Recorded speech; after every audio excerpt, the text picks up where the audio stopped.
Всем привет! В этом ролике мы начнем изучать главный инструмент Блицкрига, благодаря которому Германия достигла впечатляющих результатов на поле боя, особенно в начальный период Второй мировой войны. Рассмотрим историю создания танковых дивизий Вермахта, эволюцию их организационной структуры и вооружения. Если взглянуть на итоги французской и первой половины русской кампании, в общем, не углубляясь в детали, может показаться странным, как Германия сумела сокрушить бронетанковые части противников, при том, что сама уступала по численности танков и по техническим параметрам. Так, во Франции для Панцерваффе практически неуязвимыми противниками были британские Матильды, французские Сомуа и Б-1 БИС. А в СССР танки Т-34 и КВ. Так в чем же заключается секрет превосходства, если не в количестве и не в техническом совершенстве? Ответ кроется в инновационной концепции ведения войны и оптимально сбалансированной организации танковых соединений. Причем без второго невозможно было реализовать тактику Блицкрига в принципе. То есть, еще раз подчеркну, что главным козырем Панцерваффе был именно оптимальный баланс танков, мотопехоты, артиллерии, инженерных и вспомогательных частей. В армиях других стран это соотношение было далеко до золотой середины, и чаще всего имелся перекос в сторону танков. В свою очередь, танковая дивизия Вермахта была автономным, самодостаточным комплексным соединением, способным самостоятельно решать задачи разного характера. Ее отдельные компоненты идеально дополняли друг друга и помогали компенсировать недостатки разных родов войск. Так артиллерия подавляла опорные пункты и артиллерию противника. Бронетехника проламывала оборону. Мотопехота закрепляла успех и удерживала захваченные рубежи. Саперы снимали минные поля и заграждения. Инженерные части могли оперативно восстанавливать разрушенный мост или наводить понтонную переправу. Вспомогательные части обеспечивали дивизию топливом, боеприпасами и продовольствием. Таким образом, танковая дивизия Вермахта могла не только осуществлять прорыв обороны противника, но и развивать его вглубь, отрываясь от основной массы своих войск на десятки километров. Первые три танковые дивизии Вермахта были сформированы 15 октября 1935 года. Каждая из них включала в себя танковую бригаду, состоящую из двух танковых полков двухбатальонного состава, в каждом из которых числилось 4 роты легких танков. Моторизованную пехотную бригаду, состоящую из стрелкового полка двухбатальонного состава, в каждом из которых числилась 1 рота мотоциклистов, 2 стрелковые роты, 1 рота тяжелых пулеметов и смешанная рота, и мотоциклетного батальона, состоящего из 3 мотоциклетных рот и 1 смешанной. Противотанковый дивизион из 3 рот.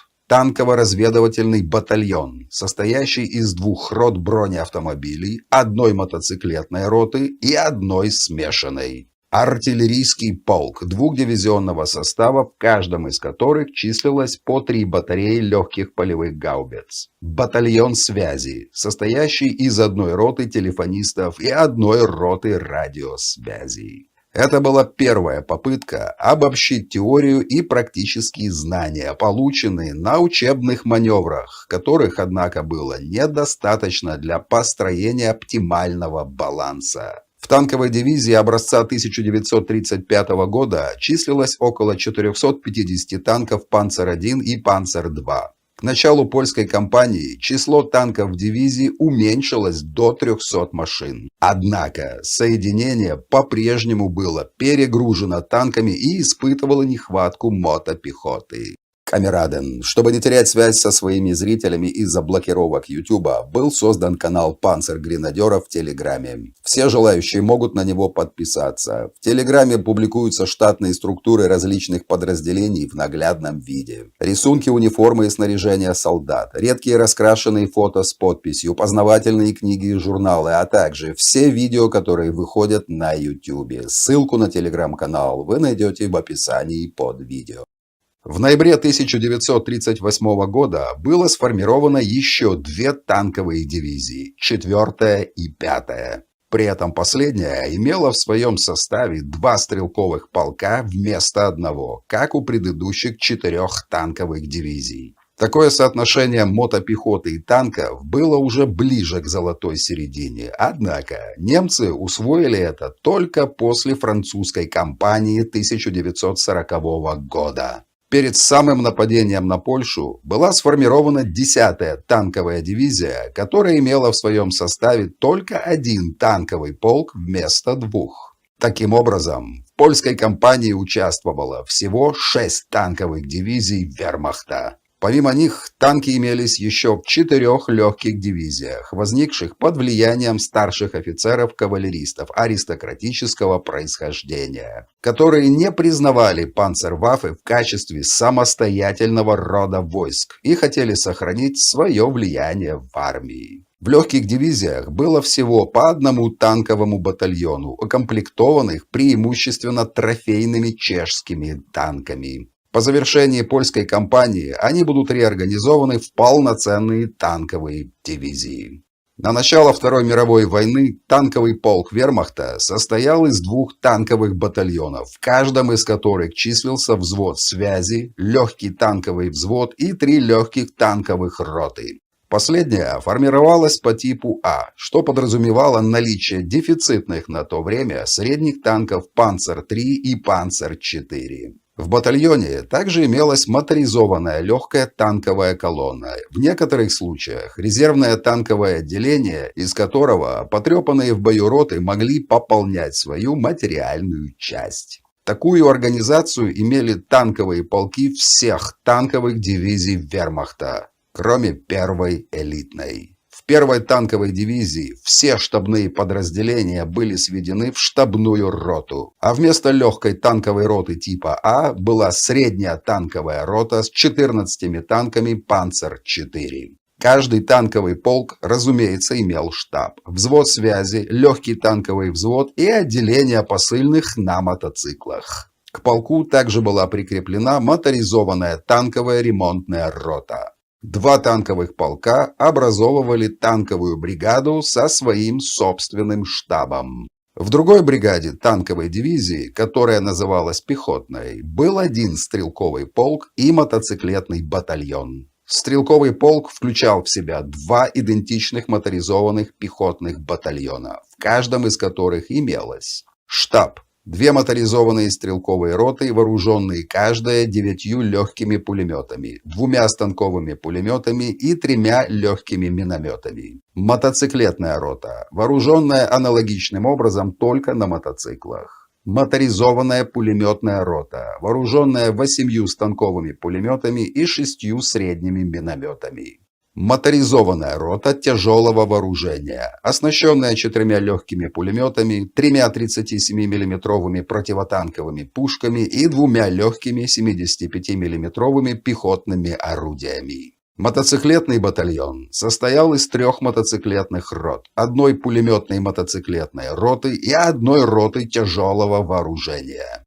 Итак, рассмотрим подробно организацию всех танковых частей, входивших в танковую дивизию вермахта на начало Второй мировой войны.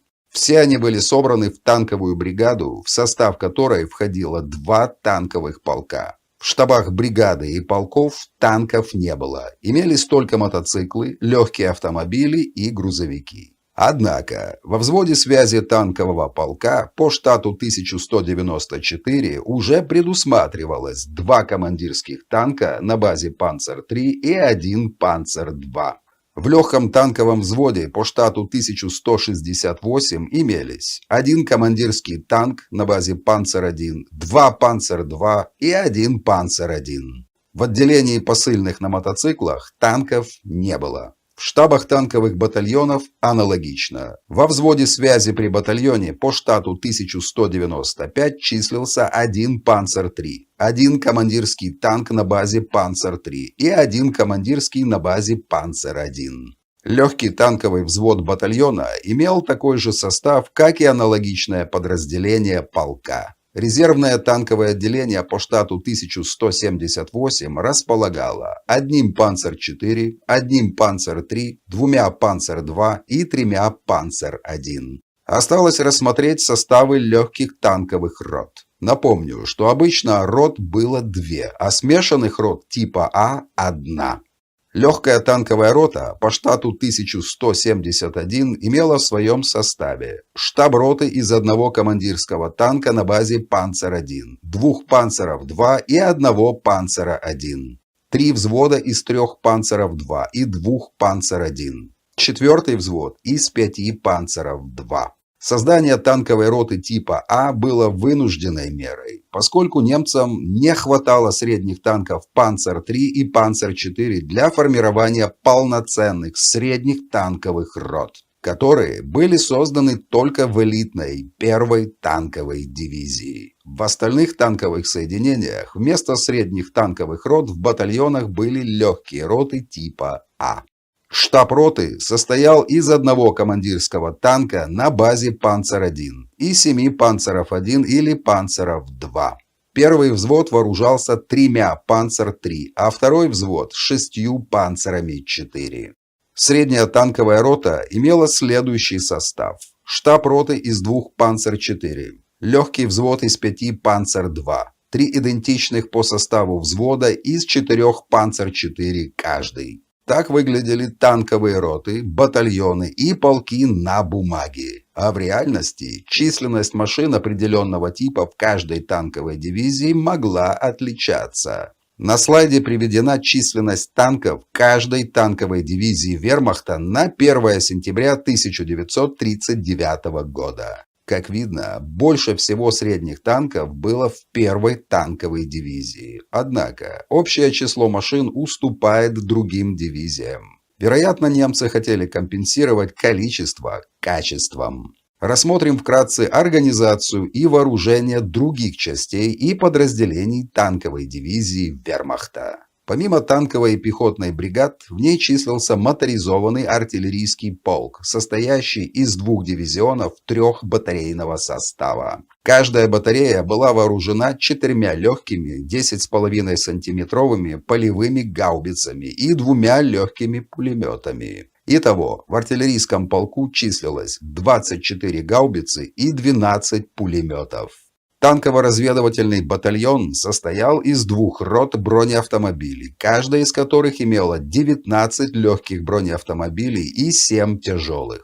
Одной мотоциклетной роты с 9 легкими пулеметами, 2 станковыми пулеметами и 3 легкими минометами. Одной моторизованной роты тяжелого вооружения, оснащенной 4 легкими пулеметами, 3 37 миллиметровыми противотанковыми пушками и 2 легкими 75 миллиметровыми орудиями, мостового отделения типа Д и легкой транспортной колонны с 3 легкими пулеметами.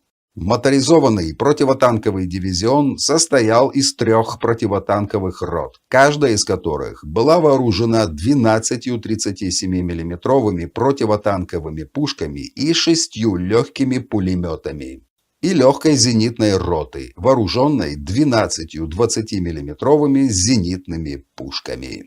В составе танковой дивизии вермахта также числился батальон связи, состоящий из танковой роты связи и танковой роты радиосвязи. Моторизованный саперный батальон, состоящий из 3 саперных рот, мостовой колонны типа К и легкой саперной транспортной колонны. 2 моторизованные медицинские роты, 3 моторизованных взвода санитарных автомашин, взвод военной полиции, отделение полевой почты, отделение продовольственного снабжения, хлебопекарная рота, скотобойный взвод, дивизион снабжения, состоящий из 6 малых 30-тонных автоколонн, 3 20-тонных автоколонн для горючего, 2 моторизованных рот ремонтных мастерских и 1 роты снабжения.